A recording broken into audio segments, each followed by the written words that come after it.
நீங்க 10,000 கோடி கடன் வாங்கினவங்க கூட சந்தோஷமா வெளிநாட்டுல வாழ்ந்துடுறாங்க கடனை கட்டாம. ஆனா 10,000 ரூபாய் கடன் வாங்கிட்டு அந்த கடனை யாரா வீட்டு வாசல்ல வந்து கேட்டாங்கன்னா அவமானம் தாங்காம தற்கொலை பண்ணிக்கிறாங்க. கிட்டத்தட்ட 1968 விவசாயிகள் தமிழ்நாட்டுல தற்கொலை பண்ணி இருக்கிறாங்க. அப்படின்னா ஒரு நாளைக்கு 2 பேர், ஒரு நாளைக்கு 2 விவசாயிங்க தற்கொலை பண்ணி இருக்கிறாங்கன்றத இந்த புள்ளி விவரம் சொல்லுது. அவங்களெல்லாம் நம்ம காப்பாத்தி ஆகணும். விவசாய கூட்டுறவு கடனை தள்ளுபடி கொஞ்சம் செய்வதாக அறிவித்திருக்கிறார்கள். நம்ம விவசாயிங்க எங்க இருக்காங்க தெரியுங்களா? 100 அடி ஆழத்து பள்ளத்துல இருக்கிறாங்க. 100 அடி ஆழ பள்ளம் கடன் சுமையில. ஆனா நம்முடைய தமிழக அரசாங்கம் இன்னைக்கு அவங்க 50 அடி ஆழ கயிறு தான் கொடுத்திருக்கீங்க. எப்படி வெளியில வருவாங்க? 50 அடி கயிறு அவன் 100 அடி ஆழ பள்ளத்து இருக்கிறாங்க. அந்த விவசாயிங்க எப்படி வெளில வருவாங்க? முழுமையாக கடனை தள்ளுபடி செய்தாதானே அவங்க அந்த கடன் பிரச்சனை வெளியில வந்து அவங்க அடுத்த வேலையை பார்க்க முடியும். வேளாண் குடிமக்களுடைய உழைப்பை நாம பார்க்க வேண்டும். வெயில்ல யாருமே வெளியில போக மாட்டாங்க. ஆனா வேளாண் குடிமக்கள் மட்டும் தான் வெயிலே வேலை செய்வாங்க. கடின உழைப்ப அந்த வெயில்ல தான் அவங்க கொடுப்பாங்க. அந்த கொள்முதல் நிலையங்கள், நேரடி கொள்முதல் நிலையங்களுக்கு மூட்டை மூட்டையா அரிசி எடுத்துட்டு போவாங்க.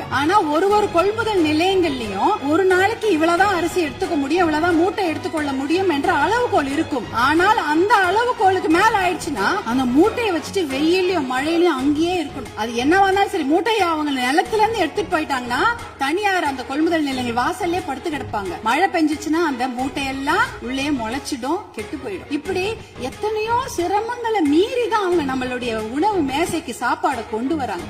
மாண்புமிகு பேரவைத் தலைவர்கள், உங்கள் வாயிலாக முதலமைச்சரை நாங்க கேட்டுக்கொள்வதுதான், உங்களுடைய அதிகாரிகள் சொல்லுவாங்க, ஐயோ நிதி சுமை, கடன் சுமை, கூடுதல் செலவினம் அப்படிலாம் சொல்லுவாங்க. ஆனா அதையெல்லாம் ஒரு புறம் ஒதுக்கி வைத்து விட்டு அவர்களுக்கு முழு கடன் தள்ளுபடி செய்யணும். ஏற்கனவே 2000 கோடியா 6000 கோடியா உயர்த்திட்டீங்க. இன்னும் ஒரு 18,000 கோடியா அந்த கடன் தள்ளுபடி, கூட்டுறவு கடன்களை மட்டும் தள்ளுபடி செய்யுங்க. ஏன்னா ஏற்கனவே அவங்க 1 வருஷத்துக்கு தான் தள்ளுபடி செய்திருக்கீங்க. அதற்கு முன்னால ஒரு 2 வருஷம் கடன் அவங்க வாங்கி வச்சிருக்காங்க. அந்த கடனையும் முழுமையாக தள்ளுபடி செய்தீர்கள் என்றால் அவங்க கண்டிப்பாக எத்தனையோ கடுமையாக உழைக்க தயாராக இருக்கிறார்கள். அவங்களுக்கு அந்த ஒரு ரெஸ்பெக்ட் நம்ம கொடுக்கணும். அவங்களுக்கு அந்த நிவாரணத்தை நாம் தர வேண்டும்.